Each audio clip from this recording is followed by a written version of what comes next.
আসসালামু আলাইকুম। আশা করি নিশ্চয়ই ভালো আছেন। তো স্বাগত জানাচ্ছি আরো একটা নতুন এনালাইসিস ভিডিওতে। তো লম্বা একটা সময় গ্যাপ নিলাম এনালাইসিস দেওয়ার ক্ষেত্রে। YouTube এ এনালাইসিস না দিলেও টেলিগ্রামে টুকিটাকি আমার অ্যাক্টিভিটি ছিল।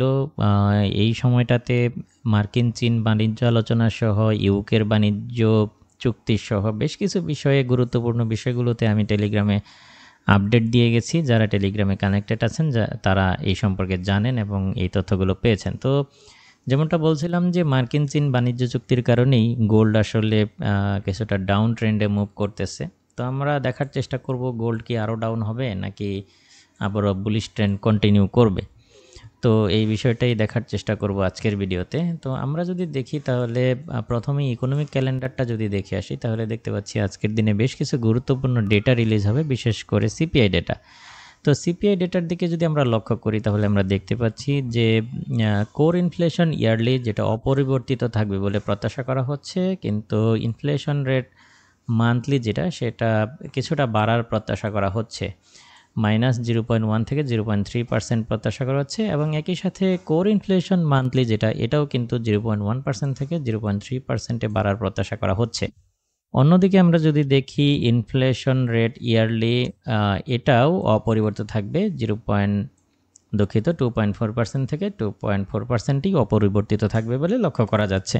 তো এখানে যদি আমরা লক্ষ্য করি তাহলে আমরা দেখতে পাচ্ছি মোটামুটি ইনফ্লেশন রেটগুলো ইয়ারলিগুলো অপরিবর্তিত এবং মান্থলি ইনফ্লেশনগুলো কিছুটা বাড়ার প্রত্যাশা করা হচ্ছে। তো এটাই যদি আসে, এই ডেটাটাই যদি আসে তাহলে ডলার কিন্তু কিছুটা স্ট্রং হতে পারে, সেই ক্ষেত্রে গোল্ডকে আমরা আরও কিছুটা ডাউনে দেখতে পারি।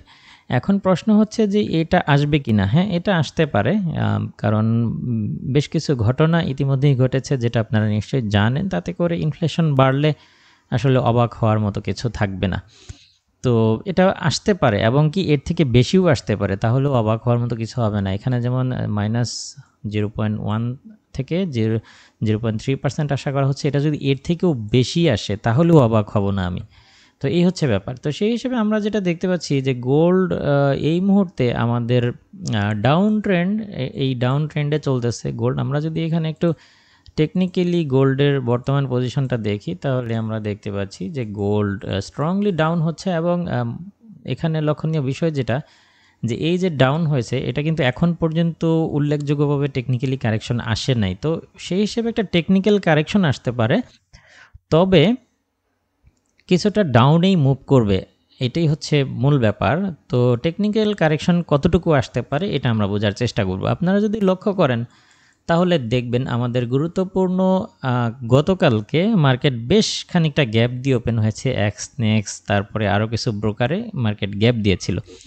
তো গ্যাপ দেওয়ার পরে এগ্রেসিভভাবে ডাউন হয়ে গতকালকে এই সাইডওয়ে রেঞ্জের ভেতরে মার্কেট হচ্ছে মুভ করেছে। গতকাল সারা দিন এখানেই মুভ করেছে এবং আজকে এশিয়া সেশনে মার্কেট আবারও পুনরায় 3215কে টেস্ট করে প্রাইসটা বুলিশ হতে শুরু করে এবং আমাদের গুরুত্বপূর্ণ রেজিস্ট্যান্স জোন বা সাইডওয়ে রেঞ্জের যে এটা ছিল এটাকে ক্রস করে ফেলছে। ক্রস করে ফেলার পর এখন পর্যন্ত প্রাইস উপরেই সাস্টেন করতেছে এবং উপরে এই রেজিস্ট্যান্স জোনের উপরে সাপোর্ট তৈরি করে ফেলেছে। আমরা যদি দেখি এটা 15 মিনিটের চার্ট দেখতেছি, আমরা যদি 1 ঘন্টার চার্টও দেখি তাহলেও মোটামুটি এটা কিন্তু আমরা দেখতে পাচ্ছি যে 1 ঘন্টার চার্টেও ক্রস করেছে। ক্রস করার পরে এটা হচ্ছে আবারও এখানে টেস্ট করতেছে এই মুহূর্তে। তো অলরেডি প্রায় 30 মিনিটের মতো হয়ে গেছে যে প্রাইস এখনও এই রেজিস্ট্যান্স জোনের উপরেই সাস্টেন করছে। যদি এই উপরে সাপোর্ট তৈরি করে ফেলে তাহলে এটা আরও কিছুটা আপ হবে। সেই ক্ষেত্রে মিনিমাম এই প্রাইসটা আমাদের উপরে এই যে লেভেলটা রয়েছে এর আশেপাশে টেস্ট করতে পারে। হ্যাঁ, 3277 বা 80-র আশেপাশে টেস্ট করতে পারে। আর প্রাইসটা হচ্ছে এইটা যদি এই লেভেলের উপরেই থাকে। আর তাহলে আজকের দিনে আমরা যেটা করতে পারি আমাদের ট্রেডিং প্ল্যানে, আপনারা খেয়াল রাখবেন এই দিকটায় যদি প্রাইস যদি এই 3247-এর উপরেই থাকে তাহলে প্রাইস মোটামুটি 3280-র দিকে চলে আসবে। সেই ক্ষেত্রে এখানে সাপোর্ট তৈরি করলে আপনারা 3247-এর উপর থেকে বায়ে থাকতে পারেন। আর যদি ক্যান্ডেল আবারও 3247-এর নিচে এসে ক্লোজ হয় তাহলে আবারও সেলে থাকতে পারেন। সেক্ষেত্রে 3200-কে পুনরায় মার্কেট টেস্ট করতে পারে। সোজা বাংলায় বা সংক্ষেপে এটাই হচ্ছে আজকের দিনের টেকনিক্যাল বা ফান্ডামেন্টাল ওভারভিউ। এখানে ফান্ডামেন্টালও জড়িত আছে এই কারণে, কারণ আমি বলছি না যে ব্রেকআউট হয়ে যাবে, তবে একটা মেজর টেকনিক্যাল কারেকশন আসতে পারে।